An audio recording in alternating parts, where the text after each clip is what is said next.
The first time I saw the Aurelians, they weren't the shining heralds of cosmic wisdom our scientists expected.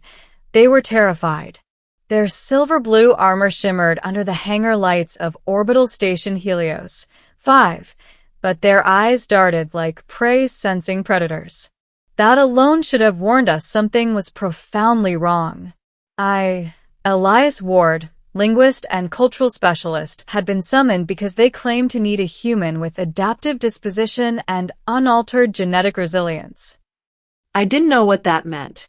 Honestly, none of us did. But the Aurelians had technology centuries beyond ours, and cooperation was non-negotiable.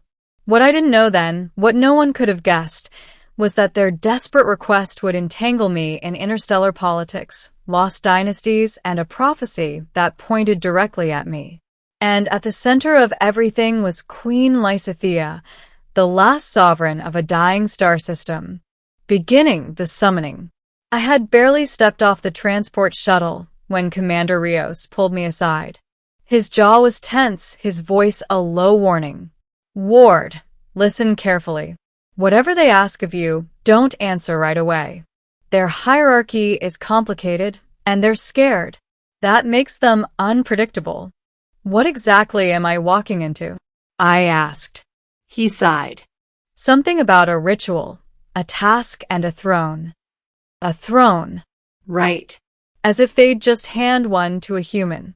Except, apparently, they would. The hangar door opened, and the Aurelians stood in formation. Their leader stepped forward, tall, elegant, with bioluminescent markings across her arms. But she was not the queen, only her emissary, Captain Viral. Elias Ward, she said, pronouncing every syllable with musical precision. The queen awaits you. Please follow. We moved through Helios 5 until we reached a sealed diplomatic chamber. 2 Aurelian guards opened it, revealing a figure standing at the far end. I had seen pictures of Queen Lysithea, but none compared to witnessing her in person. Her presence shimmered like starlight woven into flesh. Eyes of molten gold regarded me with unnerving intensity. She was tall, nearly my height, and her gown was made of a living fabric that shifted hues as she breathed. Human Elias Ward, she said, her voice rich and echoing faintly in my mind as well as my ears. You have been chosen. Chosen for what, Your Majesty? I asked, fighting the urge to bow. She approached slowly.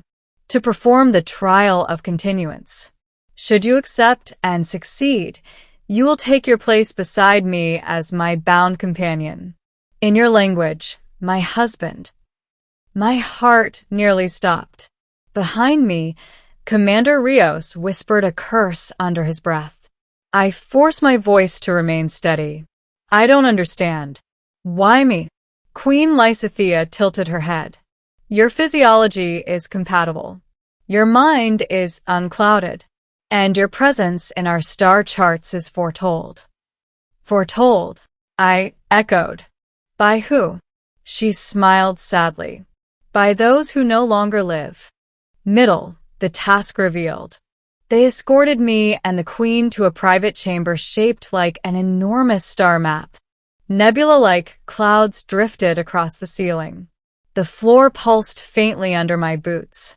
The Queen took her place on a floating crystalline dais. The Aurelian Starweb, the neural network that binds our people, has collapsed, she said. A parasite of cosmic origin devours it from within. Our minds grow silent. Our unity crumbles. Her luminous skin dimmed slightly, as though the memory caused physical pain. If the Starweb dies, she continued, our civilization dies with it. And you need me. For what exactly? To enter the Starweb's core and destroy the entity feeding on it. I blinked. That sounds like something your people should handle, not me. No Aurelian can enter without being consumed, she replied. But your neural signature is foreign, imperceptible to the parasite. Lucky me, I muttered. The Queen rose and stepped closer. This parasite has many names. We call it the Null Wraith. If you destroy it, the Starweb lives. Our future continues.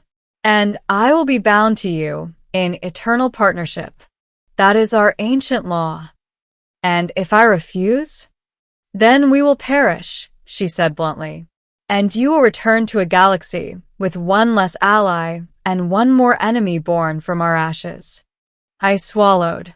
It wasn't just about marriage, or prophecy, or even their survival. This was geopolitical collapse on a cosmic scale. Show me what I'm up against, I said. Her eyes glowed approval. She pressed her palm to a panel, and the room dissolved into a holographic simulation. A massive sphere of neural filaments pulsed before us, like a brain the size of a star. Then the corruption appeared, black tendrils creeping across the glowing mesh. That is the Wraith, she said. The tendrils shifted, forming a hollow face with empty voids for eyes. A shiver ran down my spine. You expect me to fight that? You will not face it alone, she replied. I will guide you. Our minds will be linked. I hesitated. Linked how? She stepped in close, so close I could see stars reflected in her irises. Through soul binding. My breath caught. Sounds intimate. It is, she said softly, and irreversible. The preparation. They took me to a chamber filled with floating prisms and humming energy conduits.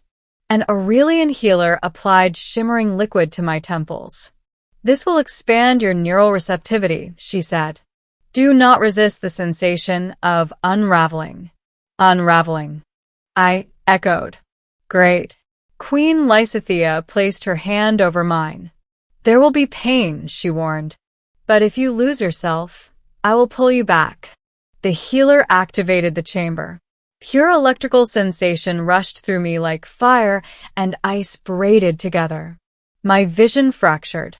My thoughts spilled into light. I felt Lysithea's presence in my mind, fierce, steady, ancient. Her voice echoed inside me. Do not fear. You are stronger than you believe. I focused on her, anchoring myself to the warmth in her mental touch. Minutes passed, or hours, I couldn't tell. When the chamber finally powered down, I collapsed to my knees, gasping. The queen knelt beside me, holding my shoulders. You did well, she whispered. The link is formed. I could still feel her, like a second heartbeat in the back of my mind. The descent into the Starweb.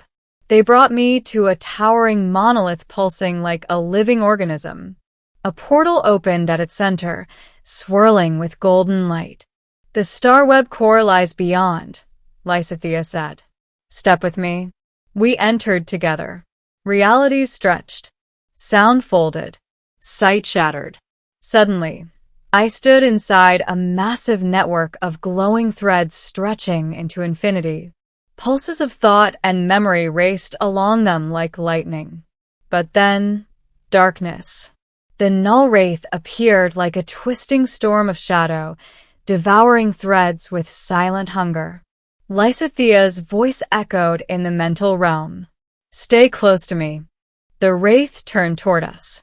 A face, if one could call it that, emerged from its swirling mass. A hollow scream ripped through the Starweb, though there was no sound.